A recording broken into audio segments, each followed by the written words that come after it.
ढर्रे पे चले आ रही सोच, जिसने भारतीय समाज को पूरी तरीके से विकृत करके रखा हुआ है, और किस प्रकार से जो एक चौथाई हिस्सा है भारतीय समाज का, जिनको हम शेड्यूल कास्ट स्टेरियोटाइप्स के रूप में जानते हैं, उनको लगभग जीवन के हर संसाधन से, जीवन की हर सुविधा से दूर करके रखा हुआ था।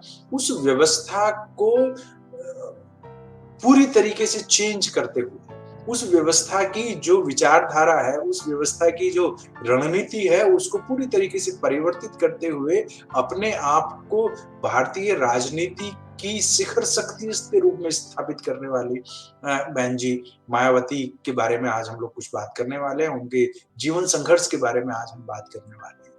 आज अगर उत्तर प्रदेश की राजनीति को समझना है, अगर आज उत्तर भारत की राजनीति को समझना है, तो उसमें मायावती जी के जीवन संघर्ष को समझे बिना बहुत मुश्किल है। ये सही है कि भारतीय राजनीति जातिवादी राजनीति रही है 1947 के बाद से, और इसमें जाति ने बहुत महत्वपूर्ण रोल प्ले किया है। लेकिन जाति कोई निरपेक्ष पहचान नहीं है।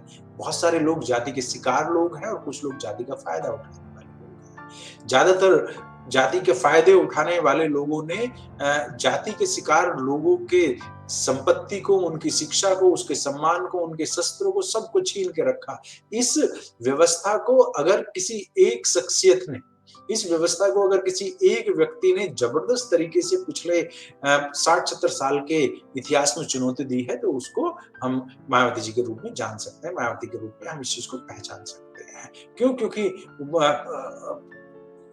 जैसे 1956 में उनका जन्म होता है, 1956 में उनका जन्म होता है, और फिर 1977 में वो सार्वजनिक जीवन में आती है 20-21 साल की उम्र में।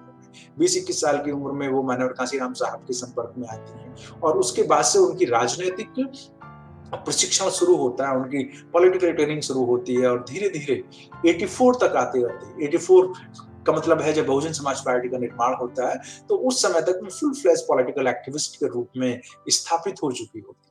लेकिन ये भी एक बहुत बड़ी बात है, जो कि अभी भी बहुत मुश्किल चीज है, लेकिन उस समय पर तो और भी मुश्किल चीज थी। 1984 में वो अपनी सरकारी नौकरी से रिजाइन करते हैं। वो दिल्ली के अंदर एक शिक्षिका के रूप में काम कर रही थी। दिल्ली विश्वविद्यालय से अध्ययन करने के बाद, दिल्ली विश्वविद्यालय से ग्रेजुएशन करने के बाद, उसके बाद लॉ करने के बाद दिल्ली विश्वविद्यालय से वो दिल्ली सरकार में शिक्षिका के रूप में काम कर रही थी। और जब बहुजन समाज पार्टी का निर्माण होता है, तो उस समय पे वो अपने सरकारी शिक्षिका के पद से त्यागपत्र देती हैं और एक फुल टाइम एक्टिविस्ट बन जाती है। इससे पहले वो अपने परिवार को छोड़ती हैं समाज के लिए, उससे पहले वो अपने घर को छोड़ती हैं और पूरी तरीके से बहुजन आंदोलन का हिस्सा बन जाती है। ये अपने आप में एक रिबेलियन की पहचान है। ये अपने आप में एक क्रांतिकारी व्यक्तित्व की पहचान है कि आप दकियानूसी समाज में पैदा होने, जातिवादी समाज में पैदा होने के बाद आप परिवार की और समाज की जो परंपरागत ढर्रेवादी सोच है, उसको तोड़ती हैं, सरकारी नौकरी को छोड़ के आती हैं, और फिर राजनीतिक जीवन की शुरुआत करती हैं। उत्तर प्रदेश में खासतौर पे आप चुनाव लड़ती हैं, कुछ उपचुनाव होते हैं, जैसे कि हरिद्वार का उपचुनाव है, या फिर बिजनौर का उपचुनाव होता है। इन दो उपचुनावों से, लोकसभा के उपचुनाव ये होते हैं, यहाँ पे देश के दिग्गज राजनेताओं को आप चुनौती देती हैं।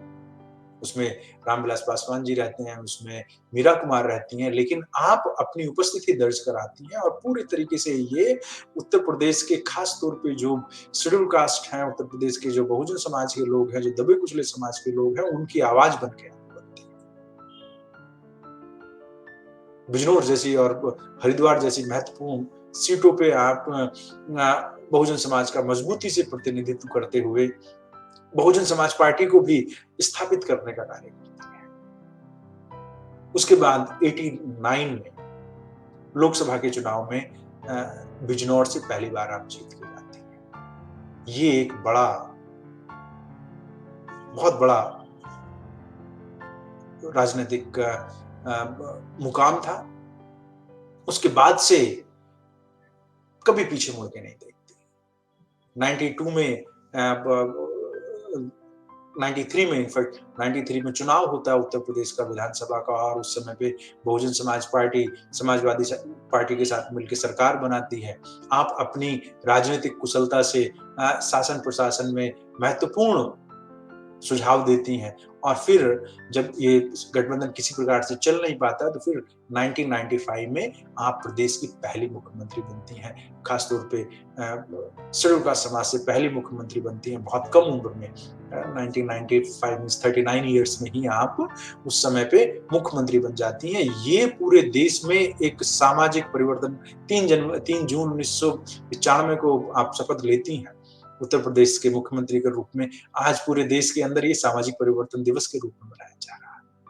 एक महिला होने के नाते, एक वंचित समाज की, एक दलित समाज की महिला होने के नाते आप देश के सबसे बड़े राज्य के मुख्यमंत्री बनते हैं, और अपने आप को अपनी क्षमता के आधार पे, अपनी कार्यकुशलता के आधार पे 4-6 महीने का ही सरकार चलती है, लेकिन उस 4-6 महीने में ही आप अपनी एक अमिट छाप छोड़ देती है।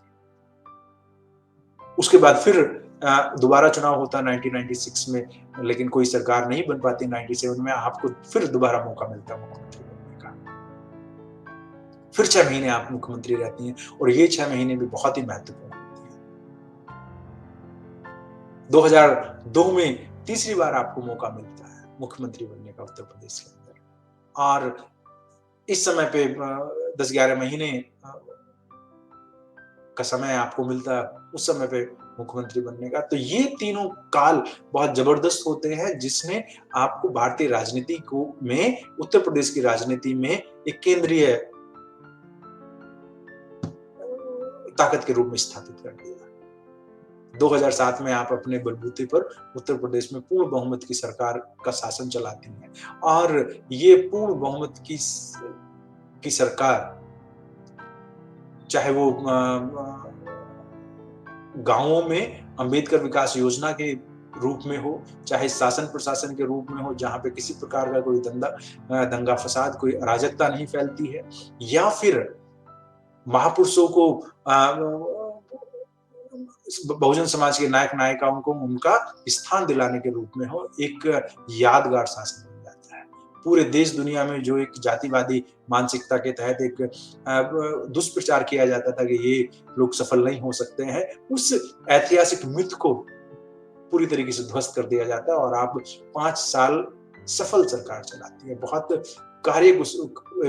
कुशलतापूर्वक अपनी सरकार को चलाती है, और एक अच्छे प्रशासक के रूप में देश दुनिया के अंदर अपनी प्रतिष्ठा को बढ़ाती है। सो किसी शेड्यूल कास्ट परिवार में जन्म लेके 4 बार उत्तर प्रदेश जैसे राज्य में बहुजन समाज की विचारधारा से किसी भी प्रकार का समझौता किए बिना, बहुजन नायक नायिकाओं को केंद्रीय स्थान देते हुए, उत्तर प्रदेश के 12-14 जिलों को बहुजन समाज के विभिन्न क्रांतिकारियों के नाम पे रख के, बहुत सारे शिक्षण संस्थाओं का निर्माण करके, बहुत सारी अन्य संस्थानों के निर्माण के द्वारा, अस्पतालों के द्वारा और हॉस्टल्स के द्वारा आप उत्तर प्रदेश की पूरी तस्वीर बदलने का प्रयास करती है, और ये लगता है कि पहली बार शायद कोई कल्याणकारी राज्य की स्थापना हो रही है। जो एक बाबा साहब का जो एक सपना था कि भारत में सामाजिक लोकतंत्र की स्थापना होनी चाहिए, उस सामाजिक लोकतंत्र की स्थापना को मूर्त रूप देने का प्रयास करते हैं। उत्तर प्रदेश के बहुत सारे गांवों में लोग पहली बार